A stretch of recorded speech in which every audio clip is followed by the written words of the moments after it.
Bag mig, der ser I Dallemont-bygningen, og navnet det stammer fra et kloster, der tilhørte Augustinerordenen, som var placeret. I bygningen der har Europakommissionen hovedsæde, og kommissionen den består af 28 kommissærer, der hver har ansvar for et specifikt politisk område. Kommissærerne er udpeget af en formand, og den nuværende formand, han hedder Barroso. Formanden og kommissærerne bliver udpeget af det europæiske råd, og derefter skal de godkendes af det europæiske parlament. Det er kun det europæiske parlament, der har mulighed for efterfølgende at afskedige kommissionen. På nuværende tidspunkt er det den danske Margrethe Vestager fra Radikale Venstre, der er blevet indsat i kommissionen. Hun skal være kommissær for EU's konkurrence. Dele af kommissionen sidder også i Charlemagne-bygningen. Charlemagne kan oversættes fra fransk til Karl den Store.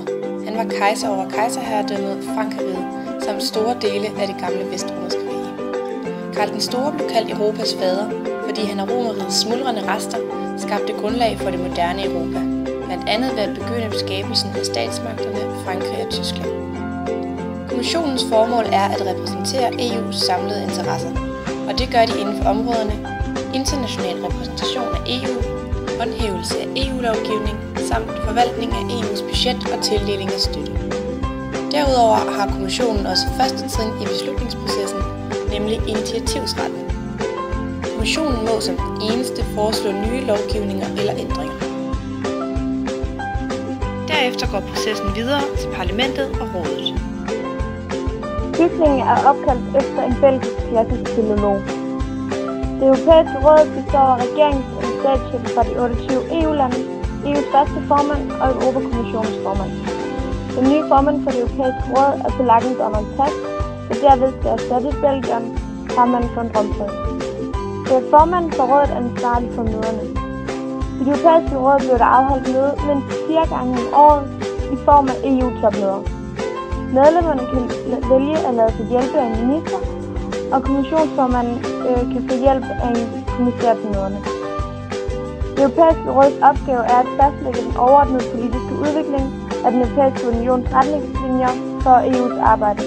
Det europæiske råd har ingen lovgivende magt.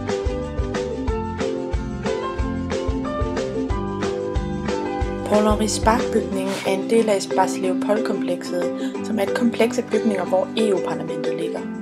Paul-Henri Spaak var en vigtig belgisk politiker og statsmand. Han var blandt andet den første generalsekretær for FN, den første præsident for Kul- og Stålunionen og en ledende skikkelse inden for Europarådet. Bygningen huser plenarsalen, hvor parlamentet afholder deres plenarmøder om et givet emne. Parlamentarikerne sidder fordelt ud over en halvcirkel, alt efter hvilken politisk gruppering de tilhører. Det er her en ny lov eller en lovændring, som er blevet foreslået af kommissionen, diskuteres, og de forskellige politiske grupper kan tale for hele forsamlingen og fremføre deres synspunkt. Herefter kan lovforslaget blive godkendt eller afvist ved afstemning, ligesom vi kender det fra Folketinget i Danmark.